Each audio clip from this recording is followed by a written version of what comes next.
All right, Robert, I've got the solution to our housing crisis here, at least in Ontario. You know what it is? Excellent. Great. Good. Everyone's looking for that. Is everybody ready for this? Yeah. Viewers of Real Estate Chat who have liked our channel and subscribed to our channel and liked. You're watching Real Estate Chat with Robert Eid. and Johnder Perez. And in today's episode, we solve the housing crisis issue. And how we're going to do that is we're going to take back some of this green belt and start building houses on it. What do you think about that, Robert? Well, I think that's a very sneaky way to say nothing because what you have to talk about first is what is the green belt?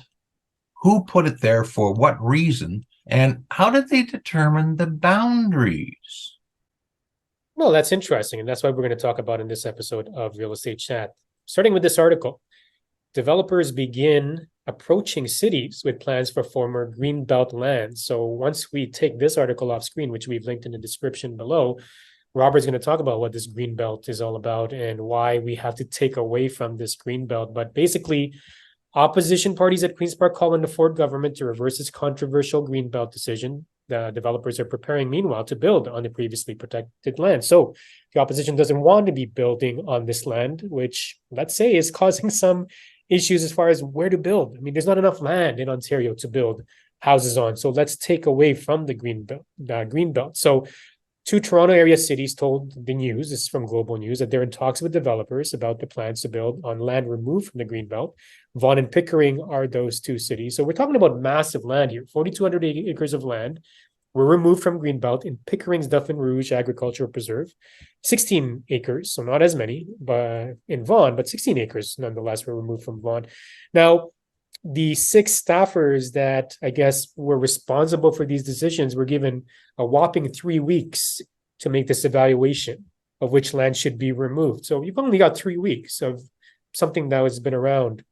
Well, Robert will tell us how long they've been around, but here's the one more thing that I wanted to make mention is that there's a message here, according to Mr. Ford. We need to make sure they build those homes, and that's a message to the people, the landowners that have these properties. They're telling the developers, build those homes, or that land is going back into the greenbelt. But Robert, obviously, we wouldn't be saying we had the solution if we didn't. In Pickering alone, 1,300 homes will be built on these greenbelts. So in this episode of Real Estate Chat, Robert, what is the Greenbelt? How did they create it? And what are the repercussions of taking away from the Greenbelt to build even more housing? Is that going to fix the supply issue that we have? Because there will be more houses. Okay, the answer to your last question first, no. But what is the Greenbelt? The Greenbelt is an artificial government solution on how to stop urban sprawl. They looked at the map and they said Toronto is just continuing to eat. It's taking up farmland, used to be the old thing, and now it was taking up environmentally sensitive land, which is much more important to preserve than farmland. So there was already an existing Oak Ridges moraine. Now a moraine is a pile of dirt that shoves in front of a glacier, but what it does, it creates a height of land, and so it gives you a place for the water to flow either side of. So the Oak Ridges Moraine is the height of land, and the water north of there flows towards Lake Simcoe, and the water south of there, because it's a height of land, water flows downhill, goes towards Lake Ontario and the St. Lawrence whole system. So they have these existing geographic realities, and then the terms that are for them, and they're high or they're low, and are they sensitive to the environment, like a cricket or a salamander or something, or they want to protect. And they also wanted to contain the sprawl, the growth of Toronto, go. So they said, we're going to put a blanket over this. I don't care who owns it now. You know, you had it in your family for 10 years or for 100 years. You can't do anything with it now because we now put it under the Greenbelt. You can't build anything on the Greenbelt. So some people scratch their head and said, well, you got Yonge Street running through my land, and you say I can't build anything on Yonge Street? So they had to negotiate, and they this and they that. So they came up finally with boundaries based on elevation. Now, sometimes that made a lot of sense. Other times it's just arbitrary. So many feet above sea level. That's how they calculate it. So that's the boundaries. And there was some lobbying that went on to say, well, why don't you move it just a little bit south and that frees up my golf course and I can redevelop that, all kinds of stuff, all across Ontario, like I think the surrounding of Toronto. Anyway, so this is actually old news about removing segments on the edge of the Greenbelt that are adjacent to existing developments, like right next door, are releasing them. And there was 11 parcels, maybe it was 15 parcels, and they took out 7,200. They put like 7,600, something rather like that, acres. Who knows how much an acre is? I don't know how much an acre is, especially when you multiply it by 7,000. Anyway, the whole idea was to respond to the housing demand challenge, because we're going to have way too many people coming in. We need to have a place for them to go. So we need more houses, and there's a shortage in the prices. And so increasing supply is going to solve all the problems. So what they did was they took, as we said, existing lands that were now in the Greenbelt, but were adjacent to existing subdivision. They said, we're going to release this next 10 acres, 15 acres, 100 acres, whatever it is, so that you can continue on the sewer pipes, you continue on the hydroelectric lines, all the needs for servicing on this next door piece, and create some 100 lots, 10 lots, 75 lots, whatever it is going around.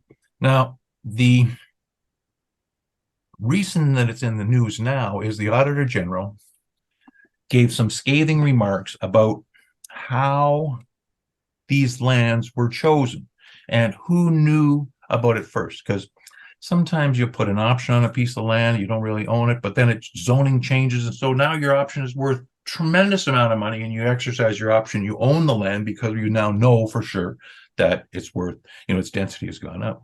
So there's always the suspicion that if somebody got insider information, they took advantage of it, and somebody else should have had that benefit. Well, if they allow something to be developed which was not previously developed, then the change in use will make that land more valuable. So if there was change of ownership of any of those parcels, then yes, examine. There's a consistency in the change of ownership of who it went to. Now, these people are not stupid in how to, give it to the brother-in-law, sister-in-law's friends, and organized Ontario Limited Company. But sure, look at that. So go back to the essential question of, is the Greenbelt a good thing? And are the boundaries a good thing? And we're taking these little pieces off the edges really a big deal or not? Apart from any potential, provincial corruption. We'll just put that aside. Is it a good thing? It's small potatoes. It's small potatoes. Well, if you look at the supply issue, there's an economist in the US, Thomas Sowell, that I forgot the exact number because I was listening to this on Audible while I was driving one day, but he said that the reason why many of the land values were so high, especially in places where they restricted what was to be built, how big the lot sizes are, what the density was, but also the fact that something along the lines, and if you're a Thomas Sowell fan and you read this book, something along the lines of 80%, some ridiculous number of land in the US cannot be built upon anyway. And so that restriction causes the land values to be high if you further add that you have to have a minimum lot size in these particular areas. And of course, they do that to protect. Like there's places out here, like King City, for example, you can't just put a massive condo building on any plot of that land. There's land sizes that are huge lots.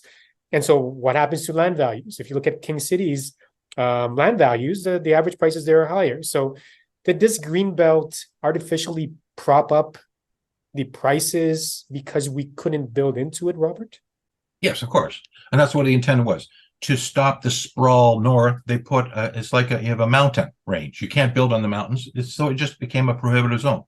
Like for the longest time, there was this minister's restraining order. I forget the name of it, which turned out to be the 407. But nobody in 1974 could figure out what in the world would they want to have a minister's protected order all the way across the top of way up there by Highway 7. Because you're going to put a highway there to connect up to two airports. What two airports? Well, Pickering and so just planning the government and municipalities. It's a 100-year plan. We don't think in 100 years. We don't think it's 100 years. So I guess it's so yes, it does, because you restrict it's not unfettered anymore. Then what is good, that's more valuable. So but that's not what caused an immediate problem. Yeah, so there's a lot of different factors in real estate. I guess the takeaway from this episode of Real Estate Chat is what makes your real estate investment safe and secure, especially if you're buying in places where it's already built up or there's restrictions all around you. Well, it's basics of supply and demand, right? If you cannot build any more houses because of restrictions, whether artificial or whether it's an actual mountain range in that particular area, which there's not really any of those in Ontario, but in anywhere you go, if there's restrictions on land use, restrictions on policies of how it's to be used, restrictions on development, natural restrictions, That's buy policy. property, Policy. it So the policies. whole idea of development is to buy something in the path of change. You know that it's going to go that way. So you buy the farm that's 2 steps down the road. You have to wait 10 years longer, but your purchase price will be much lower. And as long as that's your time horizon, that's how it works. You buy in the path of change. There you have it. And if you are living anywhere near the Greenbelt, which I'm sure a lot of you watching this are, give us your comments, give us your thoughts about giving away that Greenbelt and building houses upon it. And if you have But any make questions, sure you have the map in front of you when you make the comment. please do. And if you have any questions for us or comments on anything that you'd like for us to talk about, feel free to share it with us. Thanks for watching. Take care. Bye for now. Happy trails.